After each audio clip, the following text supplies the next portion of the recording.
Why is it that True Blood and What We Do in the Shadows are two of the better vampire shows out there? Why does Francis Ford Coppola's Dracula movie, as well as What We Do in the Shadows, the movie, stand up as two of the better vampire movies out there? Why is Lestat a better character than Louis in the Anne Rice novels? What is it that Vampire the Masquerade just doesn't quite get right, but Vampire the Dark Age does? Well, hey folks, it's your old pal King Waspinator, and welcome back to Total Party Skills.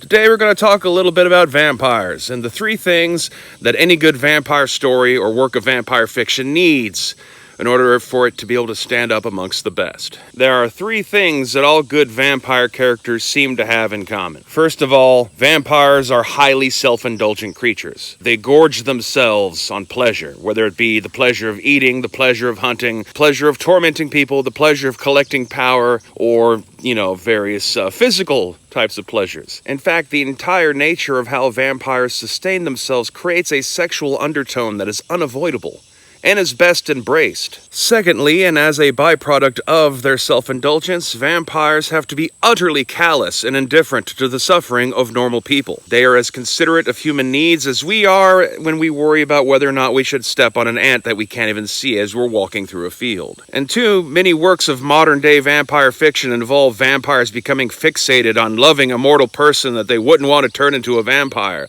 Ugh. The third thing that a good vampire character needs is also derived from the, sexual undertones that come from vampire feeding, as well as the selection process a vampire will use to choose a new fellow vampire to join them. And that there should be some undercurrent somewhere. It doesn't necessarily have to be in your face, but it needs to be there at some point.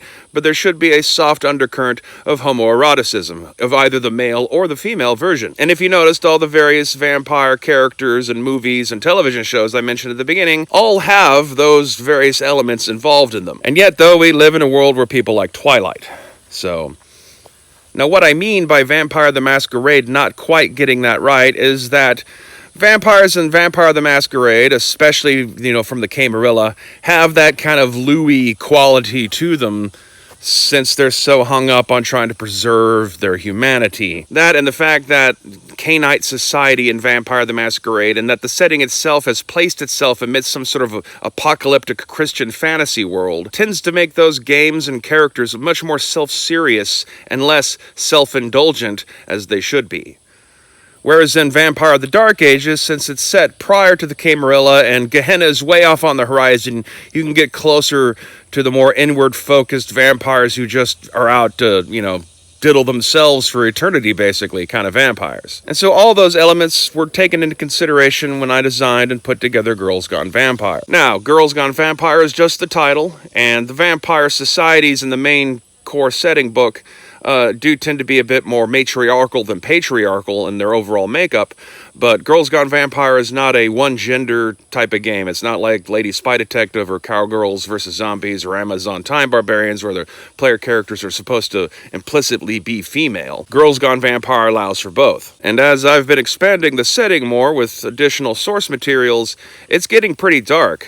These vampires are incredibly callous towards the human condition. They're only concerned with themselves, and obviously the choice and art direction for these books lends it that homoerotic air that a good vampire product needs, without having to spell it out too much in the actual text of the thing. The art helps contextualize the text and vice versa. Now, aside from the primary Girls Gone Vampire campaign setting sourcebook, I've also put out Girls Gone Vampire Noir York Nights and Girls Gone Vampire Ghosted. Noir York Nights presents 6 different adventures for different types of vampires, largely centered around the 3 most powerful of the vampire species that are in New York in 1955, the Boeotian Penthouse Club, the Cult of the Horned Goddess, and the Hantu Belian Society, all of which are designed for fairly low-level and starting characters to just help introduce them to some of the NPCs and locations and, give them the opportunity to uncover some of the mysteries that they can explore further if they want in a Girls Gone Vampire campaign. Whereas Girls Gone Vampire Ghosted is, as I bill it, the Jilted Dead sourcebook. It features revised rules for creating ghost characters, the ghost factions that exist in the astral space of Noir York City, rules on playing the living dead like wights and mummies, 4 new additional death cults, a ton of undead and ghostly NPC templates for you to use, as well as descriptions for the entire afterlife beyond the immediate astral space that surrounds the real world,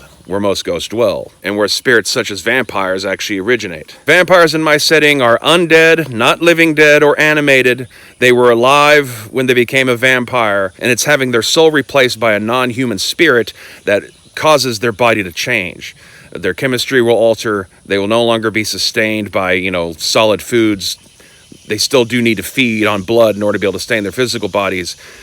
And depending on the strength of the spirit that's in the body, they might also have to feed psychically off victims. And that's how you get stuff like the breath-stealing cats of the Hentubellion, or how the muses of the Boeotian Penthouse Club will steal the sanity of their victims as they're fed upon, after spending months or years helping them achieve a new height and plateau of artistic greatness. So be sure to check that out, links in the description box below and all that, and until next time, stay waspinated.